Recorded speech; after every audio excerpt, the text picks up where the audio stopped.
રાજકોટ જિલ્લાના ધોરાજીમાં નગરપાલિકા દ્વારા પીવાનું પાણી વિતરણ કરવામાં આવે છે, જે અત્યંત દૂષિત અને દુર્ગંધ મારતું પાણીના કારણે લોકોમાં રોષ છે અને ભાજપ કોંગ્રેસ બંને એકબીજા પર આક્ષેપો લગાવી રહ્યા છે.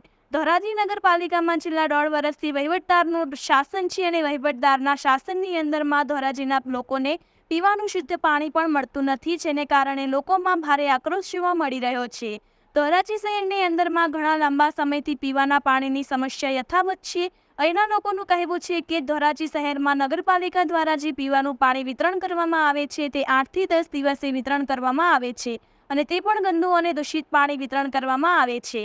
ધોરાજીના નાના લજપતરાય વિસ્તારના લોકોનો આક્ષેપ છે કે અહીં નગરપાલિકાના પીવાના પાણીની જે પાઇપલાઇન છે તે પાઇપલાઇનની અંદરમાં ભૂગર્ભ ગટરના પાણી ભરી જવાના કારણે આ ગંદુ પાણી લોકોના ઘર સુધી પહોંચે છે અને આ ગંદુ પાણી પીવાના કારણે લોકોને ચામડીના રોગ અને ઝાડા ઉલટી જેવા રોગોના શિકાર પણ બને છે. નગરપાલિકાના અધિકારીઓને અનેકવાર રજૂઆત કરવા છતાં પણ તંત્રના પેટનું પાણી હલતું નથી. મારું નામ આશીષભાઈ જેઠવા, સામાજિક કાર્યકર, ધોરાજી, વોર્ડ નંબર 8. આજે ધોરાજીમાં લગભગ ઘણા સમયથી આ દુર્ગંધ અને ગટરનું પાણી વિતરણ કરવામાં આવે છે, પરંતુ તંત્રના પેટનું પાણી નથી હલતું. આ પાણી એટલી હદ સુધી ખરાબ છે કે જો લોકો પાણી પીવે તો પથરીની તકલીફ થાય છે, શ્વાસની તકલીફ થાય છે, મેલેરિયા જેવી તાવની પણ તકલીફો થાય છે, બાળકો બીમાર પડે છે. ત્યારે હમણાં જ જ્યારે લોકસભાનું ઇલેક્શન હતું ત્યારે આ વિસ્તારમાં એમ કહેવાય કે અમુક ભાજપના જે કાર્યકરો છે ને ધારાસભ્યના માણસો છે એ મત માટે મહિલાઓ પાસે ઘરે ઘરે જતા હતા. ત્યારે આ વિસ્તારની મહિલાઓ 6 મહિનાથી દુર્ગંધવાળું પાણી પીવે છે. ત્યારે આને નિવારણ લાવવા માટે કોઈ પણ પગલાં લેતા નથી. તંત્ર પણ જાણે કે આંખ બંધ કરીને બેસી ગયું એવું લાગે છે. આ પાણી એટલું દુર્ગંધવાળું છે, જે ધારાસભ્ય ધોરાજી ઉપલેટાના છે, એકવાર આ પાણી પીએ તો અમને એમ લાગે કે આ ધારાસભ્ય વિસ્તારને લોકોની પ્રજાની આ વેદના સમજી શકે છે. ધોરાજી નગરપાલિકા દ્વારા દૂષિત પાણી વિતરણ કરાયા બાદ ધોરાજીના રાજકારણ ગરમાયું છે.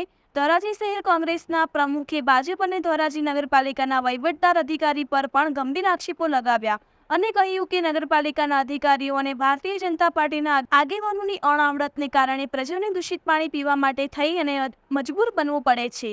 ધોરાજી નગરપાલિકામાં છેલ્લા 1.5 વર્ષથી વહીવટદારનું શાસન છે અને વહીવટદારના શાસનમાં દૂષિત પાણી વિતરણ જેવી સમસ્યા સર્જાઈ છે અને અધિકારીઓ ભારતીય જનતા પાર્ટીના સ્થાનિક આગેવાનોને ગાંઠતા ન હોવાનો પણ શહેર કોંગ્રેસના પ્રમુખનો આક્ષેપ છે. ધોરાજી શહેર કોંગ્રેસના પ્રમુખે ભાજપ પર અને નગરપાલિકાના વહીવટદાર અધિકારી પર લગાવેલ આક્ષેપ બાબતે ધોરાજી શહેર ભાજપના પ્રમુખ રાજેશ બાલધાએ પણ એ વાતનો સ્વીકાર કર્યો કે ધોરાજીમાં ખરેખર દૂષિત પાણી વિતરણ થાય છે અને 8 થી 10 દિવસે પાણી વિતરણ થાય છે અને કોંગ્રેસ પર આક્ષેપ કરતા જણાવ્યું કે ગત ટર્મની અંદરમાં નગરપાલિકામાં કોંગ્રેસનું શાસન હતું અને પાણી વિતરણ વ્યવસ્થામાં કોંગ્રેસે કોઈ આયોજન ના કર્યું હોવાને કારણે હાલ આ પ્રજા હાલાકી ભોગવી રહી છે.